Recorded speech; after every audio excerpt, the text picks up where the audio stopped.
एक माँ ने अपने ही बेटे से कह दिया, अगर फिजा को तलाक नहीं दिया तो मेरी लाश देखोगे। लेकिन उस पल रज्जा ने ऐसा फैसला किया जिसने सिर्फ उसकी माँ का घमंड ही नहीं तो तोड़ा, बल्कि पूरे घर की तकदीर बदल दी। अब फैसला होना था, माँ की जिद जीतेगी या सच्ची मोहब्बत। जहानारा के हाथ में तलाक के कागज थे और इस की आंखों में जद साफ दिखाई दे रही थी। उसने रिजा की तरफ देखते हुए सख्त लहजे में कहा, रिजा, आज मैं आखिरी बार तुमसे कह रही हूं, अगर तुमने फजा को तलाक नहीं दिया तो मेरी लाश देखोगे उस दिन के बाद। मुझे अपनी मां मत कहना, मैं अपनी जान दे दूंगी, लेकिन इस लड़की को इस घर की बहू कभी नहीं बनने दूंगी। जहां नारा की बातें सुन कर पूरे घर में खामोशी छा गई। रिजा का दिल जोर जोर से धड़कने लगा। एक तरफ वो मां थी जिसने उसे बचपन से पाल पूछ कर बढ़ा किया था, और दूसरी तरफ फजा थी जिसने हर मुश्किल में उसका साथ निभाया था। रिजा की आंखों में दर्द साफ झलक रहा था। जहां नारा ने तलाक के कागज उसकी तरफ बढ़ा दिया, रिजा ने कांपते हाथों से वो कागज ले ली। कुछ पल तक वहां उन्हें देखता रहा, जहां नारा को पूरा यकीन हो गया कि उसकी धमकी काम कर गई है। उसके चेहरे पर जीत की मुस्कान आ गई। उसे लगा कि अब रिजा सीधे फजा के पास जाएगा और हमेशा के लिए उससे रिश्ता खत्म कर देगा। लेकिन रिदा ने बिना कुछ कहे उन कागजों को मोड़ा, अपनी जेब में रखा और धीरे से बोला, उम्मी अभी मुझे जाने दीजिए। जहां नारा ने समझ लिया कि अब उसका बेटा वही करेगा जो उसने कहा है।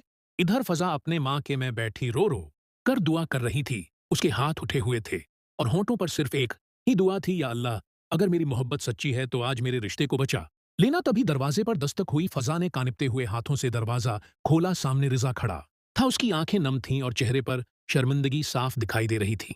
रिजा ने बना देर के कहा, फजा, मुझे मुआफ कर दो।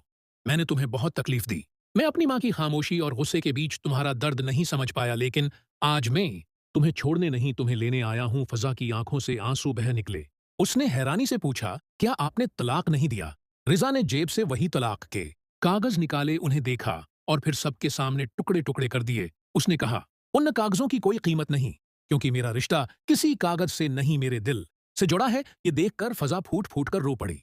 उसने कहा, आज आपने मुझे सिर्फ अपना नहीं बनाया, बल्कि मेरी इज्जत भी बचा ली। रिजा ने उसका हाथ थामा और बोला, चलो अपने घर चलते हैं, अब जो होगा साथ होगा। दोनों एक साथ घर पहुंचे।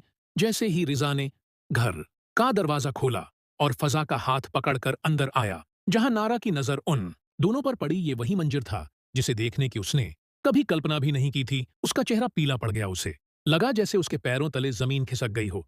अगले ही पल उसकी आंखों क्या आ गया, अंधेरा छा गया और वह बेहोश होकर जमीन पर गिर पड़ी। घर में अफरा तफरी मच गई। अली दौड़ता हुआ अपनी मां के पास पहुंचा। उसने उन्हें संभालते हुए कहा, मां, होश में आइए, रिश्ते धमकियों से नहीं मोहब्बत से चलते हैं। आप ऐसा क्यों कर रही हैं? जहां नारा की सांसें तेज चल रही थीं, इसकी हालत बगड़ती जा रही थी। लेकिन रिजा उस बार चुप नहीं रहा। उसने पहली बार अपनी मां के सामने मजबूती से कहा, अम्मी, मैं आपकी इज्जत करता हूं, लेकिन किसी बेगुनाह पर जुल्म नहीं कर सकता। फजा मेरी पत्नी है, मेरी जिम्मेदारी है। मैं उसे सिर्फ आपकी जद की वजह से उसे कभी नहीं छोड़ूंगा। ये सुनकर फजा की आंखों में खुशी के आंसू आ गए। उसने कभी नहीं सोचा था कि रिजा एक दिन उसके लिए पूरी दुनिया के सामने खड़ा हो जाएगा। जहां नारा ने कमजोर आवाज में कहा, रिजा, तुमने अपनी मां की बात ठुकरा दी। रजा ने जवाब दिया, नहीं अम्मी, मैंने आपकी बात नहीं, आपकी नाइंसाफी ठुकराई है। ये अल्फाज सुनकर घर में मौजूद हर शख्स खामोश हो गया। दूसरी तरफ अली और आयशा भी एक दूसरे के सामने खड़े थे। दोनों ने तय कर लिया था कि अब वह अपने रिश्ते को किसी डर की वजह से खत्म नहीं करेंगे। अली ने आयशा का हाथ पकड़कर कहा, मैं तुमसे निकाह करना चाहता हूं, चाहे कितनी भी मुश्किलें आए, मैं तुम्हारा साथ नहीं छोड़ूंगा। आयशा की आंखें नम हो गए। उसने कहा, अगर तुम साथ हो तो हर मुश्किल आसान है। लेकिन उनकी खुशियों पर भी जान आ रहा कि जद का साया मंडरा रहा था। वो किसी भी कीमत पर उस रिश्ते को मंजूर करने के लिए तैयार नहीं थी। उसे लग रहा था कि अगर दोनों बेटे उस की बात मानना छोड़ देंगे तो उसके फैसलों की कोई अहमियत नहीं रहेगी। अब घर के अंदर सिर्फ एक लड़ाई नहीं थी।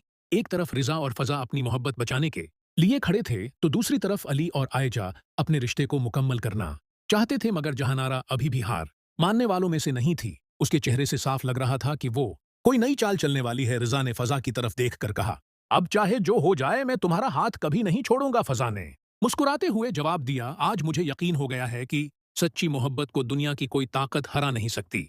लेकिन क्या सचमुच सब कुछ इतना आसान होने वाला था? क्या जहानारा अपनी जिद छोड़ देगी? क्या अली और आयशा का निकाह हो पाएगा, या फिर जहानारा की अगली साजिश पूरे परिवार को फिर से बिखेर देगी? इन सवालों के जवाब आने वाले पल तय करेंगे, क्योंकि ये कहानी अब अपने सबसे खतरनाक और सबसे जज्बाती मोड़ पर पहुंच चुकी है। है और वह अब फदा को तलाक दिलवा कर ही जान छोड़ेगी।